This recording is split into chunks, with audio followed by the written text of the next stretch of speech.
Franchement, je suis désolé les gars, mais le père de Lamine, il peut pas. Certes, Lamine, il est jeune, mais on va pas le protéger toute sa carrière. Il dit, heureusement qu'il a que 18 ans, on se voit à Barcelone. Certes, ça fait du bien d'avoir du trash talk. Certes, ce que Lamine a dit, on le pense tous en tant que Barcelonais. Mais quand t'as de telles paroles, tu dois assumer sur le terrain. Ça arrive de faire des mauvais matchs, mais malheureusement, il a pas assumé. Sachant que là, il a enchaîné 3 stories de suite et 3 stories où il flop. Portugal, PSG et maintenant Real. Après, je pourrais dire en tant que supporter que le comportement de Carvajal qui a 48 ans, le comportement de Courtois qui a 55 ans, c'est totalement ridicule. Mais avec les déclarations de Lamine, les gars, je peux pas trop le défendre, c'est pas possible. C'est lui qui a ouvert sa bouche, c'est lui qui a provoqué. Donc c'est normal qu'ils aient mal au fond d'eux, sachant qu'ils se sont fait tabasser durant 4 classicos d'affilée. Et durant ces 4 classicos, Lamine avait parlé. Là, ils ont pu enfin lui répondre, ils sont contents, on peut que se taire. Mais Vinicius qui dit parle, tu parles beaucoup, c'est un peu. Franchement les gars, je n'ai rien à dire, je peux même pas le défendre d'une telle performance. Quand tu sais qu'il est censé être le leader de ton attaque, il a pas le droit. Mais bref, on connaît Lamine, on sait qu'il va finir par se réveiller au fur et à mesure. On avait besoin de lui ce soir pour prendre la première place de la Liga. Enfin bref, sinon vous les gars, vous en pensez quoi? Ramenez-vous sur Snap, ça on s'ennuie. Franchement les gars, c'est quoi ce match de vendeur de brochettes? Non, de vous à moi, c'est quoi ce match de vendeur de brochettes? Eh les gars, Koundé depuis le début de saison, c'est pas possible. Qu'est-ce qui se passe dans sa tête? Il a fait n'importe quoi face à Séville. Il a fait n'importe quoi en première mi-temps face à Olympiakos. Il a fait n'importe quoi face au PSG. Ce soir, il a pris le bouillon. Il avait l'action. Il avait l'action de l'égalisation. Malheureusement, tu peux pas demander ça à un défenseur. Et c'est le genre de match que tu ressens le manque de ne pas avoir un vrai latéral de métier. Mais c'est même pas que Koundé, c'est toute la défense. Eric Garcia, c'est un poissard, il est toujours dans les mauvais coups. Comme la main qui donne le penalty, heureusement qu'il a arrêté par Chesney. Koubarsi, lui, depuis la deuxième partie de la saison dernière, je comprends pas. Et le pire dans cette affaire, c'est que le joueur le plus critiqué de base, Araujo, est celui en fait qui fait le meilleur match défensivement. Quand il est rentré, on a très bien vu à quel point dans les duels, c'était différent. Parce qu'il a une présence, il a un impact. Le visage de la défense du Barça et le visage de la défense du Real, les gars, c'est le jour et la nuit. Franchement, il va falloir que cette équipe, elle se réveille. Ton pressing qui était ta plus grande force, tu te retrouves à moins bien presser que le Real, alors que c'est que cette saison que le Real commence à presser. Et en plus de ça, même sous pression, ils sortaient beaucoup mieux leur ballon. Non, franchement, les gars, le score, il aurait pu être beaucoup plus sévère. Madrid était nettement meilleur que nous ce soir et ça me fout le seum. Attendez. Ike fouet. Ici t'es na. Hein? C'est ça qu'ils vont dire maintenant après le match, Lamine, c'est ça? Là, tu vas te faire terminer sur la place publique et nous, on pourra strictement rien faire. Avant le match, t'avais parlé avec ta story et malheureusement, t'as pas été bon. C'est le jeu et maintenant, faut assumer. En plus de ça, Lamine Yamal, c'est quand même la 3e story d'affilée où tu perds. Contre le Portugal, t'avais parlé, t'as perdu. Contre le PSG, t'as parlé, t'as perdu. Contre le Real, t'as parlé, t'as perdu. À la fin du match, comme on l'avait entendu d'après certaines rumeurs, Carvajal directement, il est venu te parler. Carrément, c'est parti en live avec Vinicius, etc. Et pour le coup, Lamine Yamal, qu'est-ce que tu veux que je dise? L'année dernière, on les a giflés à tous les classicos. En plus de ça, à chaque fois, t'as fait le malin, donc forcément, ils ont le seum. Quand t'es bon sur le terrain, on est les premiers, les Barcelonais, à te mettre sur le toit du monde. On dit que t'es le meilleur joueur du monde, etc., etc. Et quand malheureusement, t'as parlé et qu'en plus de ça, on a perdu et que sur le terrain, t'as été mauvais, on se doit également de le dire. Au passage, son père en story, il est écrit, heureusement qu'il a 18 ans, on se voit à Barcelone. Ça aussi, je suis désolé à seul hard, mais non. 2004-2014, qu'il ait 18 ans ou pas, ça marche plus. Lamine Yamal, maintenant, c'est un grand joueur. On parle quand même de quelqu'un qui a fait top 7 et top 2 ballons d'or. On le considère comme le meilleur joueur du monde, donc logiquement, il doit être jugé à sa juste valeur. En tout cas, en tant que Barcelonais, j'espère bien évidemment que Lamine Yamal reviendra à son niveau, qu'il réussira à apprendre de cette défaite et que les prochains matchs seront meilleurs. Bref, en tout cas, n'hésitez pas à me donner vos avis dans les commentaires, histoire de savoir ce que vous en pensez, et moi, je lirai tout ça. Je vais pas trouver des excuses, vous dire que s'il était là, on aurait gagné, je sais pas quoi, blablabla, mais tu me manques. Tu me manques. Tu nous manques. Tu manques à tout le monde. Et qui s'est blessé, je le savais. Je le savais. Je l'ai dit à tout le monde, je le savais. Que sans lui, la plupart des matchs, on allait être perdus. Perdu. Parce que les gars, aujourd'hui, on a parlé avant le match. On a parlé, on a fait les malins. On a limite sous-estimé le Real Madrid. Et moi, je sais pertinemment au fond de moi que le seul joueur que c'était sûr il allait mouiller le maillot, il se trouve devant vous, Rafinha. Et il est pas là. Et il va pas être là encore pendant un mois. Ce soir, 80% de l'équipe, ils ont été dégueulasses. Dégueulasses. Il y a rien à faire, il y a rien à dire. Je peux même pas vous dire, ouais, ils ont manqué ci, ils ont manqué ça. Ils ont rien fait. Il y a que Chesney qui a été là ce soir. Mais par pitié, j'espère que quand il va revenir, il va plus se blesser. J'espère. Parce que moi, je l'ai toujours dit, hein, mon joueur préféré, celui qui sait faire des différences à lui tout seul, c'est Yamal. Mais le véritable patron de cette équipe, c'est Rafinha. C'est lui qui guide les autres vers la victoire. C'est lui qui met le tempo. Je sais pas comment expliquer. Quand il est là, il y a quelque chose, les gars. Il y a quelque chose. Tu sens un truc. Tu sens une atmosphère positive autour du club. Autour de l'équipe. L'équipe lui fait confiance. C'est lui le véritable capitaine. Tu nous manques, Rafinha. Wesh, mais c'est parti en cacahuète, là. À la fin du match, c'était tendu comme jamais entre les Madrilènes et les Barcelonais. Ça commence, vous le voyez ici, Carvajal qui vient vers Yamal et qui lui dit de se taire, qui lui dit tais-toi, la prochaine fois tu parleras pas. Tu feras pas de story, tu parleras pas sur nous. Yamal qui tente de lui répondre et qui commence à avancer vers Carvajal. Il y a Courtois qui se ramène pour lui aussi parler à Yamal. Et il y a Camavinga qui calme un peu Lamine Yamal, qui lui dit de s'écarter. C'est parti en règlement de compte général entre les joueurs du Real et les joueurs du Barça. Ensuite, il y a Vinicius qui se ramène et grosse tension entre le joueur madrilène et le joueur barcelonais. Vinicius, il a dit quoi à Yamal? Il lui a dit, tu fais que des passes vers l'arrière. Bien évidemment, ça a énervé Yamal et Yamal, il lui a dit, viens dans le tunnel. Et là, le Brésilien court vers le tunnel. Comme vous le voyez ici, Vinicius, il a couru pour aller vers Yamal, pour régler ses comptes. Et il y a carrément le staff du Real qui l'a empêché. Et ce soir, franchement, cet après-midi, c'était n'importe quoi. En fait, là, ce soir, je pense, Yamal, il s'est pas mis que les supporters du Real à dos. Il s'est mis les supporters, les joueurs et peut-être même l'institution du Real. Parce que là, à la fin, il y a carrément des mecs en costard qui sont venus le calmer pour le ramener dans le tunnel. Comme quoi, les déclarations qu'il a dit avant le match, ça a pas plu du tout. Les stories, les déclarations, tout ce qu'il a fait avant le match, il a parlé, ça a pas plu du tout.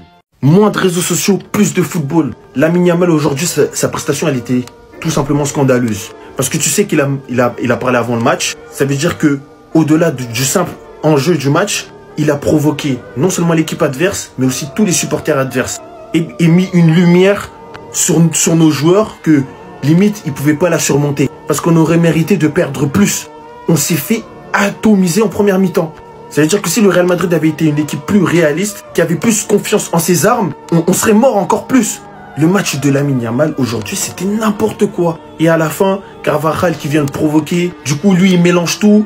Il veut se battre. Il n'y a plus de football. Non, les gars.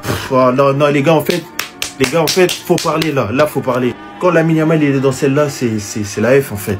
Je pense que là, on a affaire à un jeune homme qu'on a mis sur un piédestal de par ses performances, sa précocité.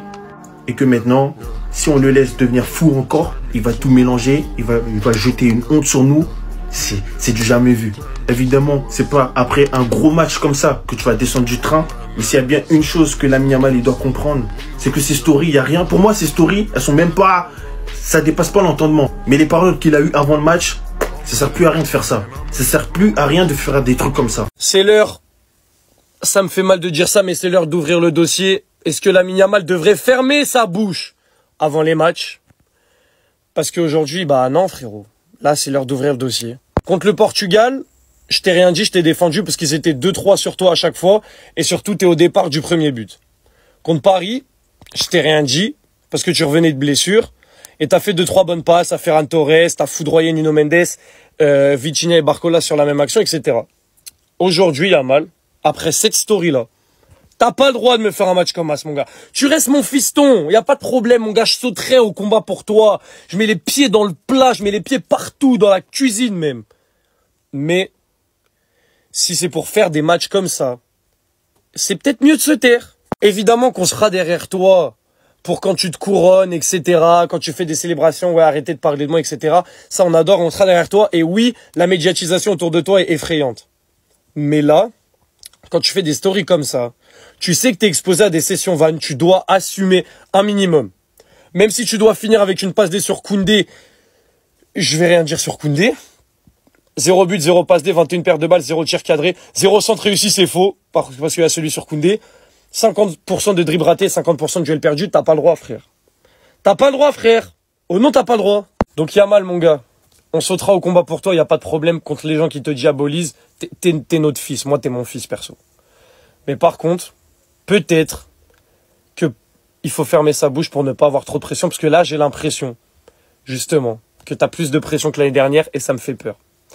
Donc frérot, cette performance, je sais que elle est exceptionnelle. C'est rare que tu fasses des matchs aussi mauvais. Donc tu feras mieux la prochaine fois. Mais quand on parle, on assume. Ou alors on ne parle pas. C'est tout. Le match de patron de la défense du Real Madrid, faut qu'on en parle. Mais avant ça, parlons de cet homme d'abord, Aurélien Tchouaméni. Aujourd'hui, je sais pas quelle mouche a piqué Xabi Alonso. Je sais pas si c'est Lamine Yamal qui les a tous réveillés. Mais le gars était juste impassable aujourd'hui. Lorsqu'il est devant la défense comme ça et qu'il n'y a pas quelqu'un à côté de lui pour le gêner ou que tu lui demandes pas de faire le playmaker ou quoi que ce soit, le gars, il est irréprochable comme aujourd'hui. Il a juste besoin que tu lui demandes de faire le boulot de soldat. Reste devant la défense et protège-nous, point barre. Les histoires d'aller vers l'avant, être créatif, laissez tout ça, c'est pas son domaine. Ajoutez-lui seulement 2 joueurs devant lui et pas à ses côtés, pas en double pivot. Laissez-le faire le reste. Aujourd'hui, par exemple, ils ont mis Kamavinga devant lui. Kamavinga et Jude Bellingham, regardez le travail. À lui tout seul, il a fait disparaître Pedri, il a fait disparaître Harry Potter. Et pourtant, d'habitude, c'est Harry Potter qui fait disparaître les gens. Comme on dit, chaque magicien a son totem. Et aujourd'hui, Kamavinga était le totem de Pedri. Et défensivement, j'en parle même pas. Dinucel et notre cher Militao, match de patron. Pendant ce temps, on avait Dinucel en première mi-temps qui, à chaque coup de pied arrêté, allait cabocher la mâchoire de notre cher Kubarski. Et regardez-le. C'est ce qu'il leur faut toujours les rentrer dedans. J'espère que les prochains classicos, ça sera la même chose. Et vraiment, Militao sur ce match-là, tous mes respects. Le gars, il a tenu la baraque comme jamais. Il a tenu la baraque comme jamais. Aujourd'hui, à part Arda Güler, tout le monde a été bon. Valverde même, j'en parle pas. J'ai même eu peur à un moment qu'il se blesse. Heureusement qu'il s'est relevé pour continuer. Et pourquoi tu veux te battre, Lamine? Pourquoi? Moins de story, moins de trash talk, plus de terrain. Aujourd'hui, il faut te tirer les oreilles, Lamine Yamal. Il faut te tirer les oreilles. Parce que, habituellement, ton trash talk, il est payant. Quoi qu'il arrive, même si le Barça est bon ou est pas bon, toi, tu fais ton match. Tu as appris que l'humilité précède la gloire. C'est bien beau d'avoir ton RP arrogant, etc. Mais à un moment donné, quand t'as le RP arrogant, demande à Zlatan, demande à tous ces joueurs qui l'ont eu avant toi, les Balotelli, quand t'es pas bon, les gens, ils vont te le dire.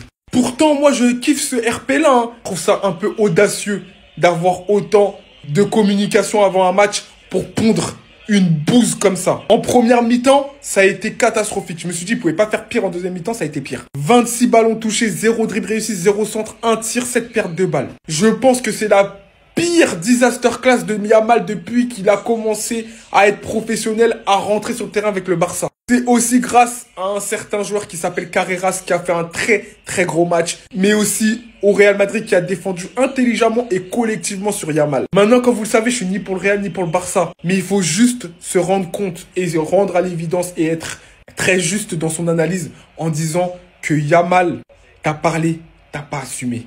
Je pense que ça peut être une leçon pour toi. Tu as 18 ans, doucement. Ne va pas plus vite que la musique. Voilà. Ah, mon cher Inigo. J'espère que tu profites de là où tu es. Sans toi, je ressens le vide. Je suis dégoûté. Tu nous as laissé le petit.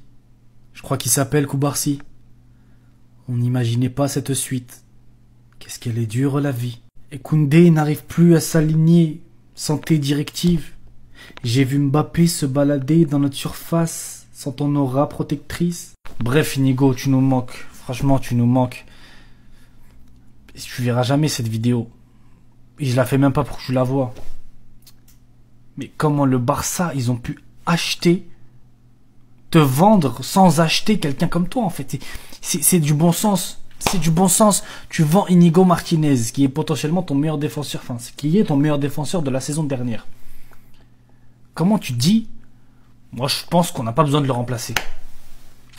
C'est pas correct et c'est pas normal. J'ai même pas envie de faire une analyse poussée. On voit bien qu'en fait le problème c'est... En fait le problème il est évident.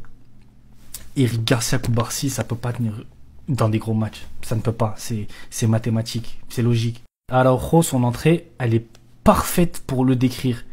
Il est rentré, il était impérial. Il contrait tous les ballons et tout. Et à un moment il fait une petite erreur qui a failli nous coûter un but. En fait, lui, quand il fait des erreurs, il les fait dans des moments, dans des zones, dans des moments où on a deux doigts de se prendre un but. Il nous coûte trop cher. Là, il a rien fait. Mais vous avez vu quand il va pour prendre le ballon et au final, Mbappé lui... Je sais même pas, Mbappé, il a rien fait, en fait. C'est Araujo qui se trouve et au final, ça fait une action de but claire. Donc, en fait, on peut pas compter sur lui.